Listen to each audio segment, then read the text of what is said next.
ഗുരുകരണത്തിലേക്ക് സ്നേഹവന്ദനം. ഇരട്ടമുഖമുള്ള ഒരു യവന ദേവസങ്കല്പത്തിൽ നിന്നാണ് മാസങ്ങളിൽ ആദ്യത്തിന് ജനുവരി എന്ന് പേര് വന്നത്.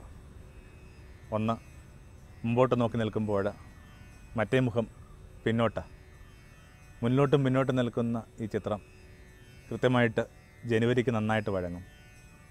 പ്രതീക്ഷയോടെ ഭാവിയിലേക്ക് ഉറ്റുനോക്കുമ്പോൾ ഇന്നലകളിൽ എന്ത് സംഭവിച്ചുവെന്ന് കണ്ണു നിറഞ്ഞ് നമ്രതയോടെ ഓർത്തേ പറ്റൂ. ഒരു ചെറിയ യാത്രയ്ക്ക് പോകുന്നൊരു കണക്കാണ് നമ്മൾ. ജീവിതം ചലനാത്മകമാണ്. ജീവിതത്തിൽ സഞ്ചരിച്ചേ പറ്റൂ. അതുകൊണ്ട് ഇങ്ങനെ മുമ്പോട്ട് നോക്കി മാത്രമേ നമുക്ക് വണ്ടി ഓടിക്കാൻ പറ്റൂ. എന്നിട്ടും അപൂർവം ചില നിമിഷങ്ങളിൽ കാറിൻ്റെ വശങ്ങളിൽ ആ ദർപ്പണത്തിൽ നമ്മൾ നോക്കാറുണ്ട്. ആ ദർപ്പണത്തിൽ നമ്മളിട്ടിട്ട് വന്ന വഴിത്താരകൾ, നമുക്ക് തണൽ നൽകിയ വൃക്ഷങ്ങൾ, കൈവീശുന്ന ചെറിയ കുഞ്ഞുങ്ങൾ, ഈ ഭക്ഷണം വിളമ്പിയ ശാലകൾ, ഇതൊക്കെ ഈ മിററിൽ വ്യക്തമായിട്ട് തെളിഞ്ഞു കിട്ടുന്നുണ്ട്. അതിന് മീതെ എഴുതി വച്ചിരിക്കുന്ന കാര്യം കുറേ കൂടി ഭംഗിയുള്ളതാണ്. The objects in this mirror are more close than you think. നമ്മൾ വിചാരിക്കുന്നതിനേക്കാൾ അടുപ്പത്തിലാണ് ഈ ദർപ്പണത്തിൽ കാണുന്ന ദൃശ്യങ്ങൾ. അതെ, ചങ്കോളം അടുപ്പം, അല്ലെങ്കിൽ ചങ്കിനേക്കാൾ അടുപ്പം. പിന്തിരിഞ്ഞ് നോക്കുന്ന ഓരോ യാത്രയും മുമ്പോട്ടുള്ള യാത്രയെ കുറേ കൂടി നിർമ്മലമാക്കുന്നു. കണ്ണ് നിറയുമ്പോൾ ഈ കണ്ണ് തെളിഞ്ഞു കിട്ടുന്ന കണക്ക്. എന്തിനാണ് കരയെന്ന് ചോദിക്കുമ്പോൾ പണ്ടൊരു അച്ഛൻ കുഞ്ഞിനോട് പറഞ്ഞത് കണക്കാണ്, മക്കളെ, അത് വെറുതെ കണ്ണിൻ്റെ ജാലകവാതിലുകളെ ശുദ്ധമാക്കാൻ വേണ്ടിയാണ്, അതിനെ കുറേ കൂടി ഭംഗിയായിട്ട് കാണാൻ വേണ്ടിയാണ്. തിരിഞ്ഞു നോക്കുന്ന ഏതൊരു മനുഷ്യനും മിഴിനീരുകളുമായിട്ട് മാത്രമേ മുമ്പോട്ടുള്ള യാത്ര സാധ്യമാവുകയുള്ളൂ. കുറേ കൂടി പശിമയുള്ള ഈർപ്പമുള്ള ജീവിതമാണ് കൃതജ്ഞത നമുക്ക് സമ്മാനിക്കുക. ഓരോ യാത്രയുടെ ഒടുവിലും നമ്മളെത്തുന്ന ചില കണ്ടെത്തലുകളുണ്ട്. അതിൽ ഏറ്റവും പ്രധാനപ്പെട്ട കണ്ടെത്തൽ, ഈ യാത്രയിലുടനീളം ആരൊക്കെയോ നമ്മളെ സംരക്ഷിക്കുകയായിരുന്നു. മലയാളത്തിൽ കുറേ ഭംഗിയുള്ള പടങ്ങൾ ഇറങ്ങുന്നുണ്ട്. അതിൽ ഒരെണ്ണം ഒരു റോഡ് മൂവി എന്ന് വിശേഷിപ്പിക്കപ്പെടാവുന്ന ഒന്ന്. അതിൻ്റെ ഒടുവിൽ കോഴിക്കോട്ടുനിന്ന് തവാങ് വരെ പോയ ഒരു ചെറുപ്പക്കാരൻ. ആ യാത്രയിൽ അയാൾക്ക് മനസ്സിലാകുന്നുണ്ട് എല്ലാവരും തന്നെ സംരക്ഷിക്കുകയായിരുന്നു. യാത്രയുടെ ആരംഭത്തിൽ ഇയാൾക്ക് യാത്ര പറഞ്ഞിട്ട് വിടുമെന്ന് കരുതിയ ഒരു ചങ്ങാതി ഇയാളോടൊപ്പം തന്നെ ബൈക്കിങ്ങനെ ആരംഭിച്ച് പോവുകയാണ്. ഈ കൂട്ടുകാരന് കൂടെ പോകണമെന്ന് അയാൾ സ്വയം അങ്ങ് നിശ്ചയിക്കുക. അയാൾക്ക് വേണമെങ്കിൽ ഒഴിവാക്കാം, ആ ചങ്ങാതിക്ക് വേണമെങ്കിൽ ഒഴിവാക്കാമെന്ന യാത്രയായിരുന്നു ഇത്. എന്നിട്ടും അപകടം പിടിച്ച ഈ യാത്രകളിൽ ഇവന് കൂട്ടായിട്ട് പോവുകയാണ്.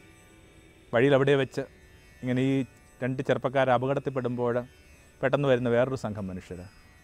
ഇങ്ങനെ ഉടനീളമുണ്ട് ഈ കരങ്ങൾ. ആരുടെയൊക്കെയോ പരിപാലനയോ ആരുടെയൊക്കെയോ സംരക്ഷണത്തിൻ്റെ കരങ്ങൾ. എന്തിന്? ശകലം കൃത്രിമം കാട്ടി തൻ്റെ ഉപജീവനം ഉറപ്പാക്കുന്നൊരു മനുഷ്യൻ. അയാളുടെ പ്രധാനപ്പെട്ട പണിയെന്ന് പറയുന്നത് റോഡിൽ അള്ളു വെക്കുക എന്നുള്ള. അള്ളിത്തട്ടി എൻ്റെ ബൈക്ക് പഞ്ചറാകുന്നുണ്ട്. ആ ബൈക്ക് ഒട്ടിച്ച് കഴിയുമ്പോഴേക്കും ഈ ബൈക്ക് ഒട്ടിച്ചെന്ന് പറയുന്ന ചെറിയ കൃത്രിമം കാണിക്കുന്ന മനുഷ്യൻ പോലും എന്തൊരു ഭംഗിയായിട്ടാണ് ഈ മനുഷ്യൻ ഇടപെടുന്നത്. രാത്രി ഇവർ യാത്ര തുടരാനായിട്ട് പോകുമ്പോൾ അയാളാണ് അവരെ വിലക്കുന്നത്. വേണ്ട, ഇന്ന് പോകണ്ട, ഇന്ന് എൻ്റെ ചായ്പിൽ കിടന്നുറങ്ങുക. അന്ന് അയാൾക്ക് അത്താഴത്തിന് വേണ്ടി കൊണ്ടുവന്ന അന്നം അയാൾ ഈ ചെറുപ്പക്കാരോടൊപ്പം പങ്കുവയ്ക്കുന്നുമുണ്ട്. നിറമിഴികളോടെ ചിത്രത്തിൻ്റെ ഒടുവിൽ ആ നായക കഥാപാത്രം പറയുകയാണ്, എല്ലാവരും എന്നെ സംരക്ഷിക്കുകയായിരുന്നു. Everyone was protecting me. ഇത് ജീവിതത്തിന് വല്ലാത്ത ആഴം തരുന്നൊരു വിചാരമാണ്. ജീവിതത്തെ വല്ലാതെ അഗാധമാക്കുന്നൊരു വിചാരമാണ്. പലപ്പോഴും ജീവിതവുമായിട്ട് ബന്ധപ്പെട്ട് നമ്മൾ തിരിഞ്ഞു നോക്കുമ്പോൾ കുറേ അധികം വിഷമത്തിലാണ് പറയുന്നത്. ഒത്തിരി പരിക്കേറ്റിട്ടുണ്ട്, ഒത്തിരി വിഷമേറ്റിട്ടുണ്ട്, നിന്ദിച്ചിട്ടുണ്ട്, റിജക്റ്റ് ചെയ്യപ്പെട്ടിട്ടുണ്ട്. ജീവിതം നിങ്ങൾക്ക് വെച്ച് നീട്ടിയ അനുഗ്രഹങ്ങൾ, ജീവിതം നിങ്ങൾക്ക് നൽകിയ കയ്പനുഭവങ്ങളും കൂടി ത്രാസിൻ്റെ രണ്ട് തട്ടിൽ വെച്ച് തൂക്കുമ്പോൾ അനുഗ്രഹങ്ങളുടെ തട്ട് താണ് കിടക്കുന്നു. അതുകൊണ്ടാണ് വേദപുസ്തകം പറയുന്നത്, count your blessings, count your blessings. അവനവൻ്റെ അനുഗ്രഹങ്ങളെ ഒന്നുകൂടി എണ്ണിയെടുക്കാനുള്ള ഒരു നല്ല കാലമാണ് ഒരു വർഷത്തിൻ്റെ ആരംഭം. ജനുവരിയിൽ അങ്ങനെ കുറച്ച് ദിവസങ്ങൾ മുമ്പോട്ട് പോയാൽ നല്ലതാണ്. നേരത്തെ സൂചിപ്പിച്ച ദേവനക്കണക്ക് ഒന്ന് പുറകോട്ട് നോക്കി കണ്ണു നനഞ്ഞാൽ നല്ലതാണ്. അത്തരം യാത്രകളുടെ ഒടുവിൽ ജീവിതം കുറേ കൂടി നിർമ്മലമാകും. ഏതൊരു കൃതജ്ഞതാഭാവവും ഒരുവൻ്റെ ജീവിതത്തെ കുറേ കൂടി വിമലീകരിക്കും. നാട്ടിൻപുറത്തൊക്കെ, വിശേഷം കടപ്പുറത്തൊക്കെ പറയുന്ന ഒരു സങ്കല്പം കണക്കാണ്, ഇങ്ങനെ പരുന്ത് വന്നിട്ട് ഒരു ചില്ലയിൽ, വിശേഷം അല്ല കൊന്നത്തെങ്ങിനകത്ത്, നല്ല ഉയരമുള്ള തെങ്ങിനകത്താണ് ഇത് കൂട് കൂട്ടാറുള്ളത്. അതങ്ങനെ കൂട് കൂട്ടിയിട്ടുണ്ടെങ്കിൽ പിന്നെ ആ തെങ്ങ് നിൽക്കുന്ന പുരയിടത്തിലെ കോഴിക്കുഞ്ഞുങ്ങൾ ഇത് റാഞ്ചത്തിലെന്നാണ് പറയുക. ശരിയോ തെറ്റെന്നുള്ളതല്ല പ്രധാനം. ഭംഗിയുള്ള മെറ്റഫറ, ഭംഗിയുള്ള രൂപങ്ങളാണ്. തങ്ങൾക്ക് അഭയം നൽകിയ ഇടങ്ങളെക്കുറിച്ചുള്ള ധാരണ ആ മനുഷ്യരെ കുറേ കൂടി വിമലീകരിക്കുന്നു. ഒരു ജോർജിയൻ ഫിലിമിനെ കുറിച്ച് വായിച്ചറിഞ്ഞത് കണക്കാണ്. വംശീയലഹളയൊക്കെ നടക്കുന്ന സമയത്ത് 2 ചേരിയിൽപ്പെട്ട മനുഷ്യർക്ക് ഇടം കൊടുത്തിരുന്ന ഒരു മനുഷ്യൻ, അയാൾ ശത്രുവും അയാളെ കൊല്ലാനായിട്ട് കൊതിക്കുന്ന വേറൊരു മനുഷ്യനും കൂടി ചേർന്നിട്ട് ഒരേ കൂരക്കകത്ത് വസിക്കുക. എന്നിട്ട് ഈ ഗൃഹനാഥൻ ഈ 2 പേരെയും നന്നായിട്ട് ശ്രദ്ധിക്കുക, 2 പേരെയും ശുശ്രൂഷിക്കുക. പിന്നീട് ഈ മനുഷ്യൻ എങ്ങനെയൊക്കെ മരിച്ചു പോകുമ്പോൾ ഈ 2 മനുഷ്യരും ഇന്നലെ ശത്രുക്കളായിട്ട് 2 ചേരിയിൽ നിന്നുകൊണ്ട് ആ എത്നിക്കായ കാരണങ്ങളുടെ പേരിൽ നിരന്തരം കലഹത്തിലായിരുന്ന ഈ 2 മനുഷ്യരും നിർമ്മലരാവുകയാണ്, സ്നേഹം കൊണ്ട് വക്കോളം നിറയുകയാണ്. അതിന് കാരണമായിട്ട് അവർ പറയുന്ന ഇതാണ്, ആ മനുഷ്യനുള്ള കൃതജ്ഞത ജീവിതത്തെ വിമലീകരിക്കുന്ന ഏറ്റവും ഭംഗിയുള്ള ഏറ്റവും മനോഹരമായ ഒരു സാധനയാണ്. എവിടെ വെച്ചാണോ ഈ പിന്നോട്ട് നോക്കാൻ മനുഷ്യൻ മറന്നു പോകുന്നത്, അവിടെയൊക്കെ അവൻ്റെ കാൽപ്പാടുകൾ തെറ്റാറുണ്ട്. ഇറാനിൽ വളരെയേറെ നീതിനിഷ്ഠമായിട്ട് ജീവിച്ച ഒരു ഷായ ഉണ്ടായിരുന്നു. ആ ഷായുടെ നീതിനിഷ്ഠതയെക്കുറിച്ച് ചില അനുമാനങ്ങളുമൊക്കെ ഉണ്ടായിരുന്നു, ചില കൊച്ചുവർത്താനങ്ങളും കടങ്കഥകളുമൊക്കെ ഉണ്ടായിരുന്നു. അതിതാണ്, വളരെ ഗൗരവമുള്ള ഏതൊരു തീരുമാനം എടുക്കുന്നതിനേക്കാൾ മുമ്പേയും ഷാ ഒരു കുടിസ് മുറിയുണ്ട്. ആ കുടിസ് മുറിക്ക് അകത്തേക്ക് പോയിട്ട് തൻ്റെ വാതിൽ പൂട്ടി കുറേ കഴിയുമ്പോൾ പുറത്തേക്ക് വരും. എന്നിട്ടാണ് അയാൾ ശരിയായൊരു തീരുമാനമെടുക്കുക. ഷായ്ക്ക് തൻ്റേതായ ചില ഉപാസനകൾ അതിനകത്തുണ്ടെന്ന്, പൊതുവെ അവരുടെ മതം അനുവദിക്കാത്ത ഒരു രീതിയാണതെന്ന് നമുക്കറിയാം എന്നൊക്കെയുള്ള ആരോപണങ്ങൾ പോലും അയാൾക്കെതിരായിട്ടുണ്ടായിരുന്നു. ഒടുവിൽ ഷാ മരിച്ചപ്പോൾ ഈ കുടിസുമുറിയിൽ എന്തെന്നറിയാനുള്ള ഒരു കൗതുകമോ ജിജ്ഞാസയോ ആ ദേശത്തിന് മുഴുവൻ ഉണ്ടായിരുന്നു. അവർ അതിൻ്റെ വാതിൽ തുറന്ന് അകത്ത് ചെല്ലുമ്പോൾ അകത്തൊന്നുമില്ല. ആകപ്പാടുള്ളത് കുറേ കല്ലുകളും ഒരു കവണയും മാത്രമാണ്. വല്ലാതെ അമ്പരം നിൽക്കുമ്പോൾ ആ കൊട്ടാരത്തിൽ ഒരു വയോധികനായ മനുഷ്യൻ പറഞ്ഞു, വാദോ അതിന് കാരണമുണ്ട്. ഷാ തൻ്റെ ജീവിതം ആരംഭിച്ചത് ഒരു ഇടയബാലനായിട്ടാണ്. താൻ കഴിഞ്ഞു പോന്ന ആ കാലത്തിൻ്റെ ഓർമ്മയ്ക്ക് വേണ്ടി അയാൾ ഇതൊക്കെ സൂക്ഷിച്ചു വെക്കുക. ഏതൊരു തീരുമാനമെടുക്കുന്നതിനേക്കാൾ മുമ്പേയും താൻ ഇങ്ങനൊരു കാലത്തിൽപ്പെട്ടതായിരുന്നു, തന്നെ ആരൊക്കെയോ കരങ്ങളെടുത്ത് സംരക്ഷിച്ചു എന്നുള്ള തോന്നൽ കിട്ടാൻ വേണ്ടി, അതിനകത്ത് കുറേ കൂടി ജീവിതത്തെ ഏകാഗ്രമാക്കാൻ വേണ്ടിയാണ് അല്ലെങ്കിൽ മുറിയടച്ച് അതിനകത്തിരിക്കുന്നത്. പിന്തിരിഞ്ഞ് നോക്കുന്ന ഒരു മനുഷ്യനും അത്ര എളുപ്പത്തിൽ കാലിടറി പോകാനാവില്ല. ജീവിതത്തിന് വല്ലാത്തൊരു ചെക്കാത്. തിരിഞ്ഞു നോക്കാനായിട്ട് ഒന്നുമില്ലാത്ത മനുഷ്യരാണ് ഇങ്ങനെ ചരട് പൊട്ടിയ പട്ടം കണക്ക് ഒറ്റനോട്ടത്തിൽ ഉയർന്നു പോകുകയും വൈകാതെ എവിടെയെങ്കിലുമൊക്കെ ഇങ്ങനെ പൊടിഞ്ഞോ തകർന്നോ ഒക്കെ വീഴുന്നതും പതിക്കുന്നതും. ഒന്ന്, തിരിഞ്ഞു നോക്കുന്ന എല്ലാവർക്കും നല്ലതാണ്. തിരിഞ്ഞു നോക്കുമ്പോൾ ഒരു കാര്യം ഉറപ്പാണ്, നിങ്ങളൊരു മനുഷ്യനാണെങ്കിൽ നിങ്ങളുടെ കണ്ണുകൾ നിറഞ്ഞൊഴുകിയേ പറ്റും. കാരണം അത്രയും കാരണങ്ങളുണ്ട് കണ്ണ് നിറയാൻ മാത്രം കാരണങ്ങളുള്ള ജീവിതമാണ് നമ്മുടേത്. പലപ്പോഴും നമ്മുടെ കണ്ണീരുകൾ അത്ര ഭംഗിയുള്ളതല്ല.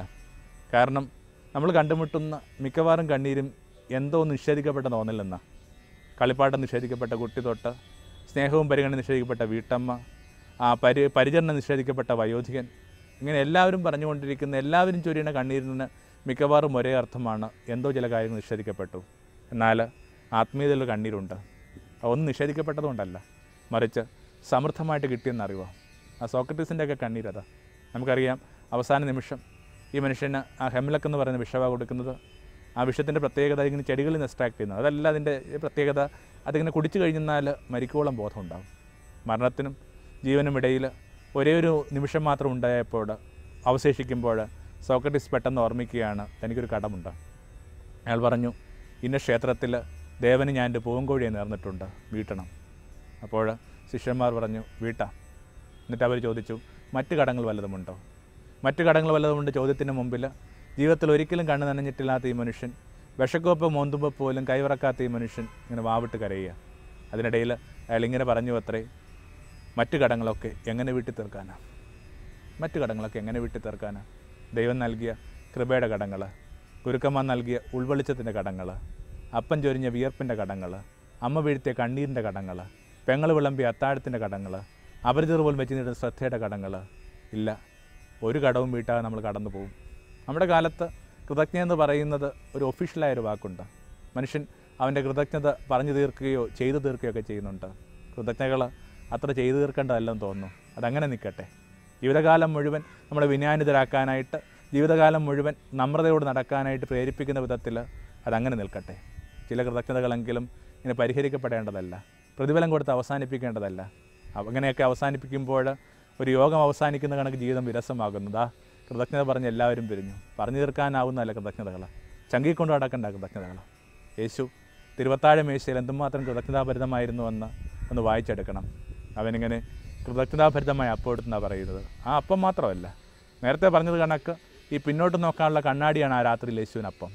ആ അപ്പത്തിൽ യേശു എല്ലാം കണ്ടു. 33 സംവത്സരങ്ങൾ കണ്ടു. ഈ 33 സംവത്സരങ്ങളിൽ തനിക്ക് വേണ്ടി ആ ജീവിതം മാറ്റിവെച്ച കുറേ ചെറുപ്പക്കാരെ കണ്ടു. അവർ കൂടെ ഉണ്ട്, 12 ചെറുപ്പക്കാർ. എന്ത് കണ്ടുകൊണ്ടാണ് അവർ ഈ മരപ്പണിക്കാരൻ്റെ പിന്നാലെ പോയത്? പിന്നെ എന്തുമാത്രം മനുഷ്യരാണ് തങ്ങളുടെ പണി കഴിഞ്ഞിട്ട് തങ്ങളുടെ വീടൊക്കെ ഉപേക്ഷിച്ചിട്ട് അവനെ കേൾക്കാനായിട്ട് വന്നവർ, മണിക്കൂറോളം കേട്ടുകൊണ്ടിരുന്നവർ, അവൻ്റെ വാക്കുകൾ കേട്ടിട്ട് ഉറക്കെ നിലവിളിച്ചവർ, നിനക്ക് ജന്മം നൽകിയ ഉദരങ്ങൾ, നിനക്ക് മുലയൂട്ടിയ മാറ്, എത്ര അനുഗ്രഹം എന്ന് വിളിച്ച് പറയുന്ന ഗ്രാമീണ സ്ത്രീകൾ. ഓർത്താൽ ക്രിസ്തുവിന് കണ്ണു നിറയാൻ മാത്രമേ കാരണങ്ങളുള്ളൂ. ഭാഗ്യം ചെയ്തവനാണ് ക്രിസ്തു. അകപ്പാടെ ഒരു 18 മണിക്കൂർ അവനെതിരായിട്ട് അവൻ്റെ കാലത്തിലെ ചില മനുഷ്യർ കഠിനഹൃദയരായത് ഒഴിച്ചു കഴിഞ്ഞാൽ ജീവിതത്തിലുടനീളം കൃതജ്ഞതയായിരുന്നു യേശു. കൃതജ്ഞതയ്ക്ക് കാരണങ്ങളായ കാര്യങ്ങൾ മാത്രമേ യേശുവിനോടൊപ്പം ഉണ്ടായിരുന്നുള്ളൂ. അതുകൊണ്ട് അപ്പം എടുത്തപ്പോൾ ആ അപ്പത്തിൽ ആ പിന്നാലെ വരുന്ന കാഴ്ച കാണാൻ സഹായിക്കുന്ന ദർപ്പണം കണക്ക് ആ അപ്പം അയാൾക്ക് അനുഭവപ്പെട്ടു. ആ അപ്പത്തിലേക്ക് നോക്കി യേശുവിൻ്റെ കണ്ണ് നിറഞ്ഞു, കരം കൂപ്പി അവൻ കൃതജ്ഞതാപൂർവ്വം അപ്പം എടുത്തു. നമ്മുടേതല്ലാത്ത കാരണങ്ങൾ കൊണ്ടാണ് നമ്മൾ നിലനിൽക്കുന്ന അറിവിൻ്റെ പേരാണ് കൃതജ്ഞത. എമ്മാവൂസിലേക്ക് പോയി ശിഷ്യന്മാർ യേശുവിനെ തിരിച്ചറിയുന്ന പോലും അങ്ങനെയാണ്. യേശു അപ്പം എടുത്ത രീതി കണ്ടിട്ട് യേശുവിനറിയാം തൻ്റെ അന്നം എന്ന് പറഞ്ഞ് തൻ്റെ വിയർപ്പിൻ്റെ ഓഹരിയല്ല. പഴയ നിയമത്തിൻ്റെ ഒരു ശാഠ്യത്തെ, ഒരു ധാഷ്ട്യത്തെയൊക്കെ പുതിയ നിയമം തിരുത്തുകയാണ്. പഴയ നിയമത്തെ നമ്മൾ വായിച്ച് കേൾക്കുന്നുണ്ട്, മനുഷ്യൻ അവൻ്റെ നെറ്റിലെ വിയർപ്പ് കൊണ്ട് അപ്പം ഭക്ഷിക്കണം. പക്ഷേ പുതിയ നിയമത്തിൻ്റെ പ്രവാചകനറിയാം, പുതിയ നിയമത്തിൻ്റെ ഗുരുവിനറിയാം, അവൻ്റെ നെറ്റിയിലെ വിയർപ്പ് കൊണ്ടല്ല അപ്പം ഭക്ഷിച്ചുകൊണ്ടിരിക്കുന്നത്, മറിച്ച് ഒട്ടനവധി പേരുടെ വിയർപ്പിൻ്റെ അപ്പോൾ, ഒട്ടനവധി പേരുടെ, നമ്മളറിയാത്തവർ, കേൾക്കാത്തവർ, എവിടെ നിന്നൊട്ടൊക്കെ ഇത് ആരംഭിക്കുന്നുണ്ട്. ആ പാടം വൃത്തിയാക്കിയവൻ തൊട്ട് ആ നെല്ല് കുത്തിയവൾ, അരി പൊടിപ്പിച്ചവൾ, അപ്പം കനലിൽ സ്നേഹപൂർവ്വം ചുട്ടുതന്ന നിൻ്റെ സ്ത്രീ, അത് സ്നേഹപൂർവ്വം വിളമ്പാനായിട്ട് പറ്റുന്ന ഒരു കുടുംബാന്തരീക്ഷം ഉണ്ടാക്കുന്ന നിൻ്റെ മക്കൾ, എത്ര കരങ്ങൾ കൂടി ചേർന്നിട്ടാണ് ഒരുപിടി അന്നം ഉണ്ടാവുക. അതുകൊണ്ട് അന്നം എടുക്കുമ്പോഴൊക്കെ, അപ്പം എടുക്കുമ്പോഴൊക്കെ ക്രിസ്തുവിൻ്റെ കണ്ണ് നിറഞ്ഞു. പകൽ മുഴുവൻ യേശുവിനോടൊപ്പം നടന്നിട്ടും അത് അവൻ്റെ ശിഷ്യന്മാർക്ക്, എമ്മാവൂസിലേക്ക് പോയ ശിഷ്യന്മാർക്ക് അത് യേശുവാണെന്ന് അറിഞ്ഞില്ല.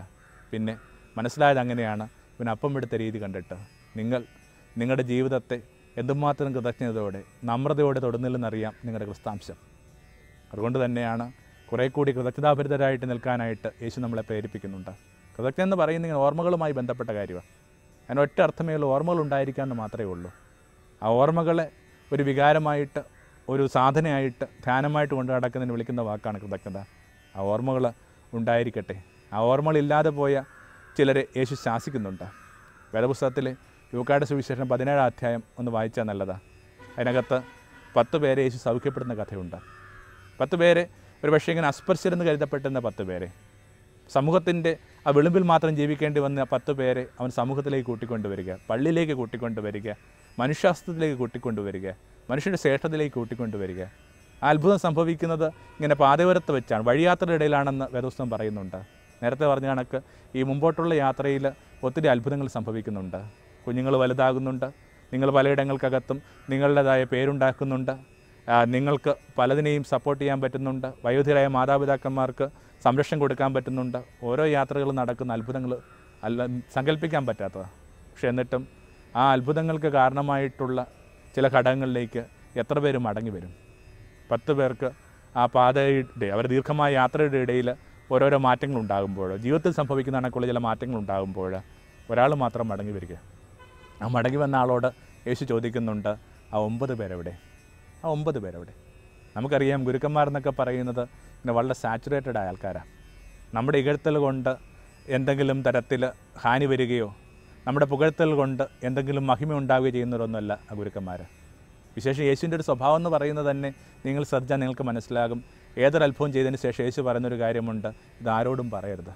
അത്രയും താൻ ചെയ്ത കാര്യങ്ങൾ അക്നോളജ് ചെയ്യപ്പെടരുന്ന പോലും ആഗ്രഹമുണ്ടായിരുന്ന ഒരാളുടെ പേരാണ് യേശു. അതേ യേശു തന്നെ ചോദിക്കുകയാണ്, ആ 9 പേരെവിടെ? എന്തിനു വേണ്ടിയാണ് ഗുരുക്കന്മാരെന്ന് പറയുന്നത് നമ്മളിലുള്ള ഏറ്റവും നല്ലത് പുറത്തു കൊണ്ടുവരാൻ സഹായിക്കാൻ വേണ്ടിയുള്ള ആൾക്കാരാണ്. നമ്മളിലുള്ള ഏറ്റവും നല്ലത് പുറത്തു വരും. നമുക്ക് ഏറ്റവും അഴകുണ്ടാകുന്ന എപ്പോഴാണെന്ന് അവിടത്തേക്കറിയാം. എപ്പോഴാണത്? കൃതജ്ഞതാഭരിതമായിട്ട് നിൽക്കുമ്പോഴാണ്. ആ മനുഷ്യൻ്റെ അഴകിനെ കണ്ടുകൊണ്ടാണ് യേശു ആ നടന്നു പോകുമ്പോൾ അഴകില്ലാത്ത ഈ മനുഷ്യരോർത്ത് വ്യാകുലപ്പെട്ട് പറഞ്ഞത്, ആ 9 പേരെവിടെ? എപ്പോഴാണ് ഒരാൾക്ക് അയാളുടെ അഴകുണ്ടാവുന്നത്? അല്ലെങ്കിൽ തിരിഞ്ഞു നടക്കാൻ തയ്യാറാകുമ്പോഴാണ്. ഒന്ന് തിരിഞ്ഞു നടക്കുന്നത് നല്ലതാണ്. പഠിപ്പിച്ച അധ്യാപകനെ പോയി കാണുന്നത് നല്ലതാണ്. ജീവിതത്തിൽ ഒരു പ്രത്യേക ഘട്ടത്തിൽ നിഷ്കളങ്ക സ്നേഹം കൊണ്ട് നിങ്ങൾ ലഹരി പിടിപ്പിച്ച, നിങ്ങളെ പ്രചോദിപ്പിച്ച ആ പെൺകുട്ടി ഈ വാർദ്ധക്യത്തിൽ പോയി കാണുന്നത് നല്ലതാണ്. ഇങ്ങനെ എന്തിനകത്തും ഒന്ന് പിന്നോട്ട് പോകുന്നത് നല്ലതാണ്. തിരികെ വരാത്തവരുടെ എണ്ണം പെരുകയാണ്. യേശു പറയുന്ന കണക്ക് അവർ 9 പേരാണ്. അവരുടെ ഗോത്രമാണ് പെരുകിക്കൊണ്ടിരിക്കുന്നത്. ഈ രണ്ടാമത്തുള്ളവരുടെ വംശം പതുക്കെ പതുക്കെ ഇല്ലാതാവുകയും ചെയ്യുക. ആഫ്രിക്കൻ ആദിവാസികളുടെ ഇടയിൽ ഒരു ആശംസയുണ്ട്, മേ ദൈ ക്ലാൻ ഇൻക്രീസ്, നിൻ്റെ വംശം വർദ്ധിക്കട്ടെ. ദൈവമേ, ഭൂമിയിൽ കണ്ണു നിറഞ്ഞ, തിരികെ നടക്കുന്ന, ഓരോ ഇടങ്ങളിലേക്കും മടങ്ങിപ്പോകുന്ന, വയോധികരായ മാതാപിതാക്കന്മാരെ ചെന്ന് കണ്ട് അവരെ കാലുകൾ തൊട്ട് വന്നിക്കുന്ന, പഠിച്ച വിദ്യാലയത്തിലേക്ക് മടങ്ങി വരുന്ന മക്കളുടെയും ചെറുപ്പക്കാരുടെയും ഒക്കെ വംശം പെരുകട്ടെ. ആ വന്ന ആളോട് യേശു പറഞ്ഞു, നിനക്ക് രക്ഷയുണ്ട്. ബാക്കിയുള്ളവർക്ക് സൗഖ്യം മാത്രമാണ്. അവർക്ക് ജീവിതത്തിൻ്റെ ഭംഗികളൊക്കെ ഉണ്ടാവും, ജീവിതത്തിൻ്റെ സമൃദ്ധികളും ഐശ്വര്യങ്ങളും ഉണ്ടാവും. പക്ഷേ ഇതൊന്നും വാസ്തവത്തിൽ മോക്ഷമല്ല. മോക്ഷത്തിലേക്ക് നടക്കാനായിട്ട് ഒരൊറ്റ വഴിയേ ഉള്ളൂ, അവനവൻ്റെ സ്രോതസ്സുകളിലേക്ക് നമ്രതയോടെ നടക്കുക, കണ്ണു നിറഞ്ഞ് ജീവിക്കുക. ഇതൊക്കെയാണ് മോക്ഷം. ആ വന്നവന് മോക്ഷമുണ്ട്, വരാത്തവന് മോക്ഷമില്ല, സൗഖ്യം മാത്രമേ ഉള്ളൂ. സ്വന്തം മോക്ഷത്തിലേക്കുള്ള, മോക്ഷം എന്ന് പറയുന്ന ഒരുവൻ അവനവൻ്റെ തന്നെ ഉണ്മയെ കണ്ടെത്തി പ്രകാശിപ്പിച്ച് ജീവിക്കുന്ന ഇടത്തിൻ്റെ പേരാ മോക്ഷം. അവനായിരിക്കുന്ന ഇടത്തിൻ്റെ പേരാ മോക്ഷം. അത്തരം മോക്ഷത്തിലേക്കുള്ള ഇടനാഴി എന്ന് പറയുന്ന കൃതജ്ഞതയാണ്. നിങ്ങളുടെ കൃതജ്ഞതയാണ് നിങ്ങളുടെ മോക്ഷത്തിലേക്കുള്ള ഇടനാഴി എന്ന് പറഞ്ഞ് അവസാനിപ്പിക്കുന്നുണ്ട്. ഒരു ഭംഗിയുള്ള നിരീക്ഷണം കൂടി യേശു പറയുന്നുണ്ട്. യേശു മനസ്സിലാക്കുന്നുണ്ട്, ഈ വന്ന ഒരാൾ ആ സെമിറ്റിക് മതത്തിൽപ്പെട്ട ഒരാളല്ല. എനിക്ക് പലപ്പോഴും തോന്നുന്നൊരു കാര്യം, അല്ലെങ്കിൽ നിങ്ങൾ പോലും നിരീക്ഷയുള്ള കാര്യം ഇതാണ്, മിക്കവാറും ഈ സെമിറ്റിക് മതങ്ങളിലുള്ളതിനേക്കാൾ കൂടുതൽ ആ കൃതജ്ഞത പുലർത്തുന്നത് ഇതര മതങ്ങളിലുള്ളവരാണ്. തർക്കിക്കാനൊക്കെ വരട്ടെ. നിങ്ങളുടെ അധ്യാപകനാണെങ്കിൽ നിങ്ങൾ ഒരു മഹേഷിനെയും പഠിപ്പിച്ചിട്ടുണ്ട്, ഒരു മാത്യുവിനെയും പഠിപ്പിച്ചിട്ടുണ്ട്. ഓരോരോ കാര്യങ്ങൾക്ക് മുമ്പായിട്ട് നിങ്ങളുടെ അടുക്കൽ വന്ന് നിങ്ങളുടെ പാദങ്ങളിൽ തൊട്ട് നിങ്ങൾ ആശീർവാദം വാങ്ങിപ്പോവാൻ പോകുന്നത് മിക്കവാറും ഈ മഹേഷായിരിക്കും, മാത്യു ആവണമെന്നില്ല. ആ കഥ തുടർന്നുകൊണ്ടിരിക്കുക. ഇതര മതങ്ങളുടെ ആ രക്ഷയിലേക്കുള്ള ഇടനാഴി പോലും അവർ പുലർത്തുന്ന കൃതജ്ഞതയാണ്. വിശേഷിച്ചും നമ്മുടെ ഹൈന്ദവ സഹോദരന്മാർ പുലർത്തുന്ന കൃതജ്ഞത. പലതിനും നമ്മളിങ്ങനെ അന്ധവിശ്വാസം എന്നൊക്കെയാണ് പറഞ്ഞുകൊണ്ടിരിക്കുന്നത്. പക്ഷേ അതവരെ കൃതജ്ഞതയുടെ ഒരളവുകോലാണെന്ന് മനസ്സിലാക്കിയാൽ എത്ര ഭംഗിയാണ്. ഉദാഹരണത്തിനായിട്ട് ആ പശുവിനെ കൊല്ലരുതെന്ന് അവർ പറയുന്നുണ്ട്. നമ്മൾ ഒരു പക്ഷേ പൊതുവായിട്ട് കേട്ടുകൊണ്ടിരിക്കുന്ന, കൂടുതൽ കേട്ടുകൊണ്ടിരിക്കുന്ന സമൂഹത്തിന് അത്തരം കാര്യങ്ങളൊന്നും ബാധകമല്ല. നമ്മുടെയൊക്കെ ഒരു സങ്കല്പം അനുസരിച്ചിട്ട് 4 കാലുള്ളതിൽ കട്ടിലൊഴിച്ച് ബാക്കി എല്ലാത്തിനെയും നമുക്ക് തിന്നാന്നുള്ള സങ്കല്പം നമ്മളായിട്ടുണ്ടാക്കിയ സങ്കല്പമാണ്. അതവിടെ നിൽക്കട്ടെ. അതിൻ്റെ ശരിതെറ്റുകളെക്കുറിച്ച് പറയാനല്ല വരുന്നത്. എന്തുകൊണ്ടാണ് അവർ പശുവിനെ കൊല്ലെന്ന് പറയുന്നത്? ജീവിതകാലം മുഴുവൻ ഞങ്ങൾക്ക് പാല് തന്ന മൃഗമാണ്, ഞങ്ങളുടെ കൃഷിക്ക് ചാണകം തന്നതാണ്, ഈ കുടുംബത്തിന് തന്നെ ഭാഗമാണ്, ഞങ്ങൾ തന്നെ സന്ധ്യയെ കൊണ്ട് ഈ പുല്ല് കൊടുത്തതാണ്, വയ്യാത്തൊരു കാരണം കൊണ്ട് ഞങ്ങൾ തന്നെ കൊന്നു ഭക്ഷിക്കണോ? ഈ കൃതജ്ഞതയല്ലേ അവരുടെ ജീവിതത്തെ മനോഹരമാക്കുന്നത്? വടക്കേ ഇന്ത്യയിലൊക്കെ ഇത്രയും പോലും പ്രകാശത്തിലേക്ക് എത്താത്ത വളരെ സാധുക്കളായ മനുഷ്യർ, കാര്യമായ വിചാരങ്ങളോ കാര്യമായ സത്സംഗങ്ങളോ കാര്യമായ വേദഗ്രന്ഥങ്ങളുടെ സഹായമില്ലാത്ത സാധുക്കൾ, അവർ ചെയ്യുന്ന ചില കാര്യങ്ങളെടുക്കുക. മണ്ണ് കളക്കുന്നതിനേക്കാൾ മുമ്പേ മണ്ണിനോട് മാപ്പ് പറയുക, നിൻ്റെ നെഞ്ചിനെ പിളർക്കുന്നതിന് ഞങ്ങൾക്ക് മാപ്പ് തരണമേ. പശുവിനെ കറക്കുന്നതിനേക്കാൾ മുമ്പേ പശുവിനോട് മാപ്പ് പറയുകയാണ്, ഞങ്ങൾക്ക് വേണ്ടിയുള്ള പാലില്ലെന്നറിയാം, നിൻ്റെ കുഞ്ഞുങ്ങൾക്ക് വേണ്ടിയുള്ള പാല, ശകലം ഞങ്ങളുടെ ദാരിദ്ര്യം കൊണ്ട് കവർന്നെടുക്കുക. ഇങ്ങനെ ഇതര മതങ്ങളിൽ അവർ പുലർത്തുന്ന കൃതജ്ഞതയുടെ അളവ് കണ്ട് കണ്ണു നിറഞ്ഞു നിന്നിരുന്നു നമ്മുടെ ഗുരു. എല്ലാ മതങ്ങളും പറഞ്ഞുകൊണ്ടിരിക്കുന്ന, എല്ലാ മതങ്ങളും പഠിപ്പിച്ചുകൊണ്ടിരിക്കുന്ന ആ പിന്നോട്ട് പോകുക എന്ന് പറഞ്ഞ പ്രക്രിയ കുറേ കൂടി സംഭവിക്കട്ടെ. മടങ്ങി വരുന്നവർക്കൊക്കെ മുമ്പോട്ട് പോകാനുള്ള ഊർജ്ജമുണ്ട്. നമ്മളൊരു തോട് ചാടുന്ന കണക്ക്, വെറുതെ ചാടിക്കഴിഞ്ഞാൽ നിങ്ങൾ കൃത്യമായിട്ട് നടക്കുമെന്ന് വീഴും. അതിന് നമ്മൾ ചെയ്യുന്ന കാര്യം ഇതാണ്, ഒന്ന് പുറകോട്ട് പോവുക. പല കാര്യങ്ങളിലും മനസ്സുകൊണ്ടൊന്ന് പുറകോട്ട് പോയി കഴിഞ്ഞെന്നാൽ മുമ്പോട്ട് പോകാനുള്ളൊരു ആയം കിട്ടും. 1 step back is 7 steps ahead. പുറകോട്ട് നടക്കാൻ തയ്യാറുള്ളവർക്കൊക്കെ കുറേ കൂടി ഭംഗിയായിട്ട് മുന്നോട്ട് പോകും. ജീവിതം അതിൻ്റെ യാത്ര തുടർന്നു കൊള്ളട്ടെ. ആ യാത്രയിൽ ഇടയ്ക്കിടയ്ക്ക് ഒന്ന് വശങ്ങളിലുള്ള കണ്ണാടിയെ നോക്കി കണ്ണ് നിറയും നല്ലതാണ്. The objects in this mirror more close than you ever think. ജീവിതം പ്രഭാമയം സന്നിധാനം.